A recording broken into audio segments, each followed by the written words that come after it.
श्री स्वामी समर्थ. तर मी बनवणार आहे कोथिंबीरीच्या वड्या. तर कशा करणार आहे नवीन पद्धतीने, त्यामुळे रेसिपी नक्की बघा. आता इथे कोथिंबीर घेतली मी, 2 जोड्या आहेत त्या कोथिंबीरच्या. आता पावसाळ्यात त्याला चिखल माती लागलेली असते, त्यामुळे व्यवस्थित स्वच्छ करून घ्यायला लागतं आपल्याला. आणि कोथिंबीर जास्त आपण ठेवू पण शकत नाही, आता स्टोअर करू शकत नाही, कारण ते भिजलेले असते ना पावसामुळे. त्यामुळे मग मी ठरवलं की वड्या करून टाकता येईल. ते लगेच खराब होते मग भिजलेले असल्यामुळे. आता इथे निवडून घेते. खूप वेळ गेला याला मला निवडायला. जेवण झालं होतं म्हणून आता निवडून घ्यावा. हे आदल्या दिवशी मी निवडून घेते आणि वड्या मी दुसऱ्या दिवशी बनवल्या होत्या, निवडून ठेवली होती मी फ्रीजमध्ये. आता मी बारीक चिरून घेते.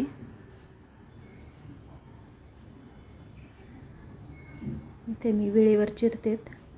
चाकूने मला नाही आवडत कोथिंबीर चिरायला, एकसारखी चिरली नाही जात माझ्या हातून, त्यामुळे मी वेळेवर चिरते. जेवढी आपल्याला बारीक चिरता येईल तेवढी बारीक चिरून घ्यायची. ह्याच्यात मी एक सिक्रेट टाकणार आहे, त्यामुळे व्हिडिओ पूर्ण बघा. एकदम वड्या कुरकुरीत होतात.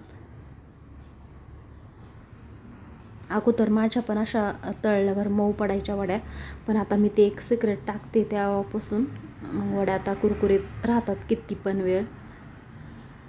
आणि अजिबात अशा चिरताना पण भुगा होत नाही. पहिले भुगा व्हायचा माझ्या हातून सुद्धा, पण आता भुगा होत नाही.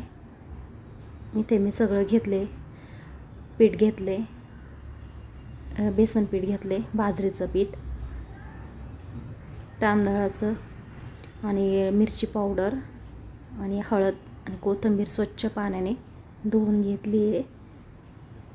यामध्ये मी लाल मिरची पावडर टाकते आपल्या अंदाजानुसार. तुमचे जर लहान मुलं असेल तर तुम्ही तिखट कमी टाका, कारण याने खूप पोटात आग पडते, त्याच्यामुळे जरा जपूनच वापरा. लाल मिरची पावडर खूपच तिखट असते. हळद थोडीशी टाकायची आणि मीठ टाकायचं अंदाजानुसार. शक्यतो कमी पाण्यामध्येच हे मळून घ्यायचं, कारण याच्यात पाण्याचा अंश असतो कोथिंबीरमध्ये, त्याच्यामुळे जास्त काही पाणी ओतू नका. एकदम वाटतं सुरुवातीला आपल्याला की हे घट्ट आहे, पीठ टाकल्यावर वाटतं, पण जसं तुम्ही ते मळून घ्याल तसं ते पाणी सुटतं त्याला, आणि मग खूप असं सैल होतं पीठ. ते वड्या व्यवस्थित होत नाही. इथेच मग वड्या फसतात आपल्या जर पाणी टाकलं जास्त तर. इथे आता मी पीठ टाकून घेते, जे 3 प्रकारचे घेतले ते. हे अंदाजानुसार आपण टाकू शकतो. आता तुम्ही किती कोथिंबीर घेणार आहे त्यानुसार टाकून घेऊ शकतो. हे आपण अंदाजे. आता मी ते एक डिश असं 3 प्रकारचे जे पीठ आहेत ते टाकलेलं आहे. जर लागलं तर परत कुठलेही पीठ आपण परत ॲड करू शकतो. असं अंदाज वगैरे काही नाही आहे. म्हणजे काय म्हणतात त्याला, माप असं असतं ना, ते काही एवढं हे नाही आहे, पण अंदाजानुसार आपण टाकू शकतो. ते व्यवस्थित सगळं मिक्स करून घ्यायचं आहे की सगळा मसाला, मीठ हे सगळीकडे स्प्रेड झालं पाहिजे, सगळीकडे मिक्स झालं पाहिजे.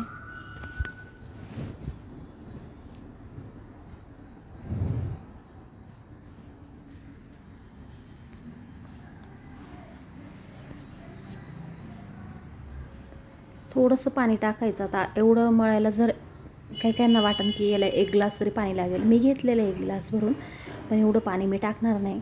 याला मी मला वाटते अर्धा कप पाणी वापरलं असेल एवढ्या सगळ्या मिश्रणाला. जेवढं आपण मळू ना तेवढं ते पाणी सुटतं आणि पीठ असं शोषून घेतं. ते मी ग्लास भरून घेतला आहे, पण एवढं नाही टाकणार मी. एवढं मळायला मला 1 कपभर पाणी लागलं आहे. इथे झालं आहे आता पीठ मळून. ह्या पद्धतीने मळून घेतलं आहे मी. घट्टच मळायचं आहे आपल्याला. परत एकदा सांगते, पाणी जास्त वापरू नका. आणि मी इथे चाळणीला तेल लावून घेते. म्हणजे चिटकणार नाही आपल्याला. जे रोल बनवणार आहे आपण ते उकडल्यावरती चिटकत नाही, मग खाली सहज निघतात. आता इथे रोल करून घेते.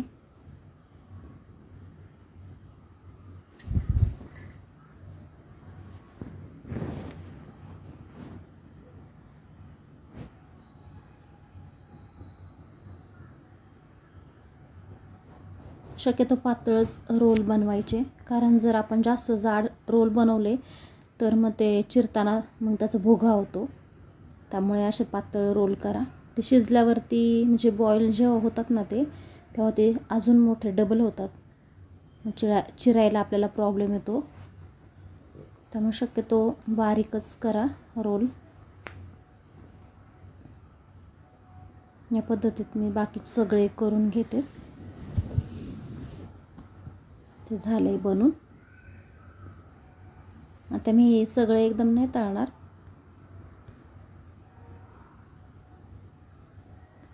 जेवढ्या लागतील तेवढ्या आपण तळू शकतो आणि बाकीच्या फ्रीजमध्ये ठेवू शकतो. ते काही खराब होत नाही, 2-3 दिवस व्यवस्थित राहतात फ्रीजमध्ये.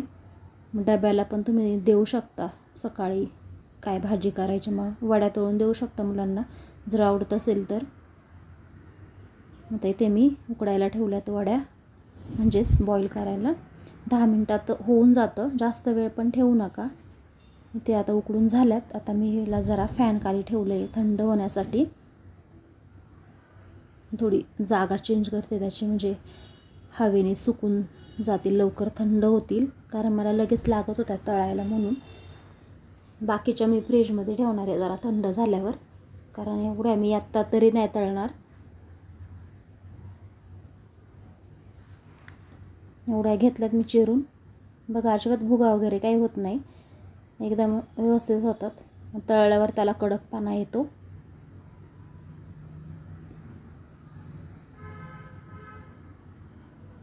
इथे तेल ठेवले गरम करायला, आणि तेल चांगलं कडक गरम करायचं आणि मगच त्याच्यात वड्या टाकायच्या, तरच वड्या आपल्या कडक होणार आहे. तर ह्याच्यामध्ये मी काय टाकलं सिक्रेट, तर ह्याच्यामध्ये मी तांदळाचं पीठ वापरले, त्याच्यामुळे वड्या एकदम कुरकुरीत झाल्यात. ह्या पद्धतीने एकदा करून बघा, आणि व्हिडिओ आवडला असेल तर चॅनलला सबस्क्राईब नक्की करा. धन्यवाद.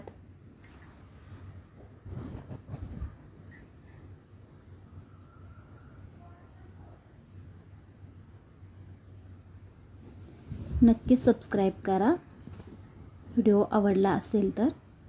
धन्यवाद.